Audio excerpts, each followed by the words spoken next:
Chapitre 6. Le triple message de Fatima. Pénitence, rosaire, dévotion au cœur immaculé de Marie. Pour bien comprendre le fait de Fatima, il importe de distinguer soigneusement deux choses, les prodiges et le message de la Sainte Vierge.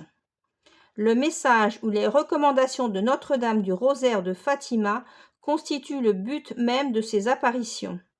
Les prodiges, au contraire, ne sont qu'un moyen destiné à accréditer de façon irrécusable le céleste message. Sans doute ce qui tout d'abord nous frappe le plus dans les grands événements de Fatima, ce sont les incomparables prodiges solaires, vraiment uniques au monde, qui réveillent puissamment notre foi endormie.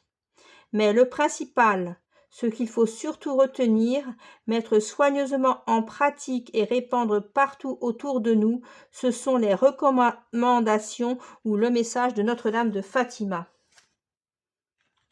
Jusqu'à ces dernières années, on ne connaissait ce message que par les brèves paroles de l'apparition du 13 octobre 1917. Mais les récentes publications officielles depuis 1942 sont venues nous aider à mieux comprendre ce céleste message, en nous montrant clairement l'occasion, le but et l'enchaînement de ces grandes apparitions de la Cova d'Airia. Bien qu'une partie du secret reste encore cachée, voici comment on peut entrevoir dès maintenant l'enchaînement de tous ces événements de Fatima. Les péchés du monde moderne sont devenus trop grands.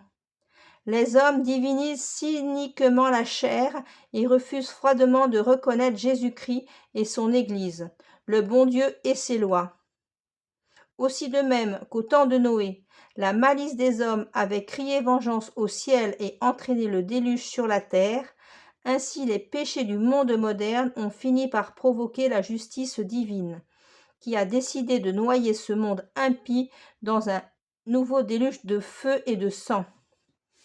Émue de compassion, la Sainte Vierge intervient auprès de son divin Fils qui est seul, certes le Sauveur du monde, mais sur lequel elle garde toujours la double influence d'une mère bien-aimée. Elle obtint ainsi de la miséricorde divine une trêve ou un ajournement du châtiment. Elle descendit en 1917 à Fatima au milieu des prodiges les plus extraordinaires pour bien marquer le tragique de la situation et dans un suprême appel demanda aux hommes, premièrement, la cessation du péché et la pénitence. Deuxièmement, la récitation quotidienne du chapelet. Troisièmement, la dévotion à son cœur immaculé. À ces conditions, elle promit une paix durable et le salut de beaucoup d'âmes. Mais en avertissant que, si l'on négligeait ses avis maternels, la justice de Dieu suivrait son cours et se manifesterait par de nouveaux et de plus grands châtiments. Ces avis divins, malgré les prodiges exceptionnels qui les accompagnaient, ne furent pas suffisamment écoutés. Aussi, la justice divine reprit-elle son cours avec une deuxième guerre plus horrible encore et qui laisse des menaces terribles pour l'avenir.